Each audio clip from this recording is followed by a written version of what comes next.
Hello. So I'm about to get into a little bit of a controversial topic or subject for today's Wellness Wednesday on Present Day Wellness. So today I wrote the title of a 2017 meta-analysis showed that stress is associated with the increased risk of miscarriage.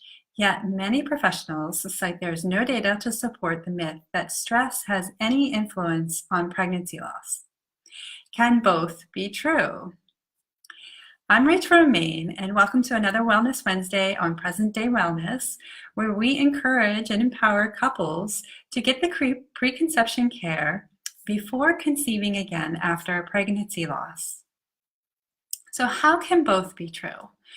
And how can we hear on one hand that stress may have influenced or contributed to a pregnancy loss and potentially prevent that for the next go round, and on the other hand hear from many professionals that it's a myth, if there's no data that's been cited that can lead to the cause of miscarriage.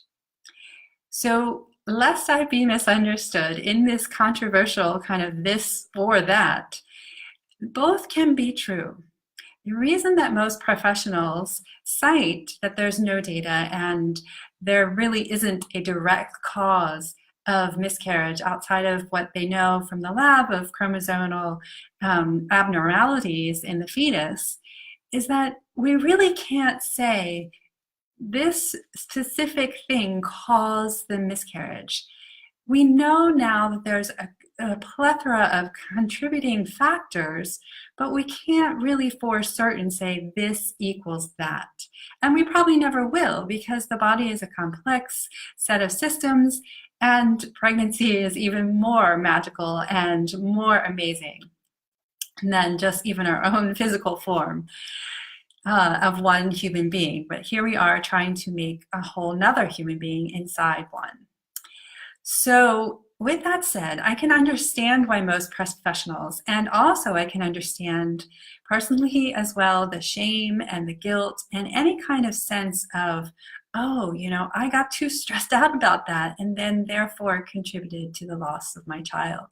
No one would ever say that, and that's not at all what we're saying by potentially that stress in this meta-analysis of 2,000 studies showing that stress can and potentially can influence the increased risk of miscarriage.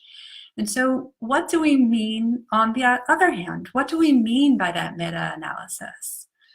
Well, one of the things that is so beautiful about functional medicine is we define stress very broadly and much more differently than potentially a psycho-emotional stress that most of us think about when we think about being late or a big life event has happened, or the really minute kind of day-to-day stressors or the big life stressors that occur in our worlds. Because it doesn't really, the study doesn't really explain the miscarriages that happen to women that are perfectly happy in their marriages and, living a really good, sweet life.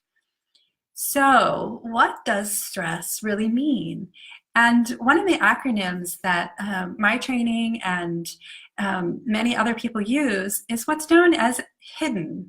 And that acronym stands for hormone, immune, digestive, detoxification, energy production. Some of you may know about mitochondria, and the nervous system.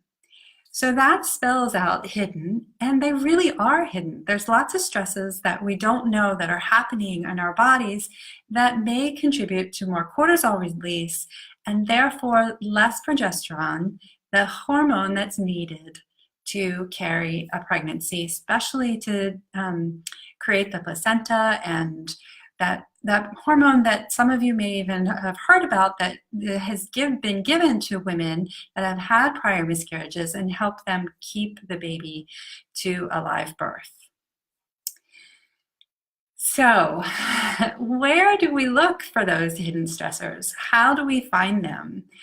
And really, I think to think about these hidden stressors is that as clues as to how we're going to prepare our bodies and our both male and female for the next conception.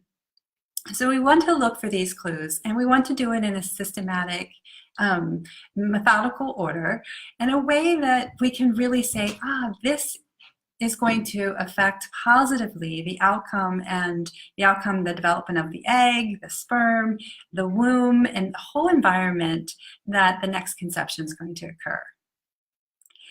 So lest I be misunderstood, I'm really clarifying that both can be true, because on one hand, we're saying that yes, there's nothing that we've done in the past that has a direct impact on our pregnancy loss. But we can look towards the research and the data to influence our choices and the data that we actually collect from our own physiological forms. There are ways to test our hormones. There are ways to look at our digestive capacity. We have some clues as to our detoxification effectiveness, and we can look towards, see how our mitochondria are doing. And of course, we can also address the nervous system. So those are things that are underlying and hidden outside of just the physical or mental emotional stress that we might think of that may raise cortisol or imbalance cortisol. That's a better way to say it. Because I did do a live about a year ago, and I'll post that in the comments below so you have more of an understanding of the cortisol and the hypothalamus pituitary adrenal axis. Okay. So to leave you with a little tip and a little hope, look at that video and see how you can just start doing it. They're all listed as free things that I had in the video. Plus also, if you know of anyone that is ready to conceive and try again after a pregnancy loss, please don't hesitate to share this video with them, and know that there's ways to provide hope for the next conception. I'm Rachel Romaine, and I'll see you in another couple of weeks on Present Day Wellness for another live. Take care, everyone. I'll see you shortly. Bye-bye.